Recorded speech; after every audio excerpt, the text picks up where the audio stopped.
magacaygu waa Maxamed Aamin magaalada Lascanood ka yimaaday magaalada waxaan naga soo qaxay Muuse Biixi haddana magaalada Qardho joogna hadda waxa imaan ee wax ka barano bismillaahir rahmaanir rahiim magacaygu waa Cabdirashiid Aadan Cabdiraxmaan waxaan ka yimid Lascanood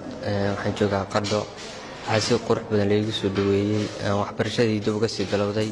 iskuulka Al-Azhar Al-Sharif si qurux badan oo meeqaam sarena noo soo dhaweeyay alxamdulillah magacaygu waa Bishra Cabdilaahi Maxamuud waxaan ahaa arday dadka ka yimid magaalada Lascanood ee u soo guuray Qardho waxaan dhigan jiray iskoolka lagu magacaabo Imaam Shaafici waxaan ahaa ayd markaa waxaan ahaa arday yimaaday Qardho waxaan soo galay iskoolka loo yaqaano Xaaji Cismaan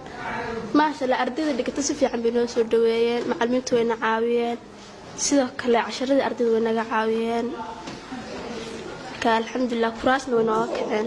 bismillaahir rahmaanir rahiim magacaygu waa Marwa Ali Cabdi waxaana ka ahay ardayda ka timid magaalada Lascanood xaaladaha ka socda magaalada Lascanood awgeed marka hadda waxaan ahay ardayda kamid ah magaalada dhigata ardayda magaalada Qardho ahna iskuulka Cabdiladiif Bilaal waxaana fadhiistay kalaaska 8ka hore ay ugu socday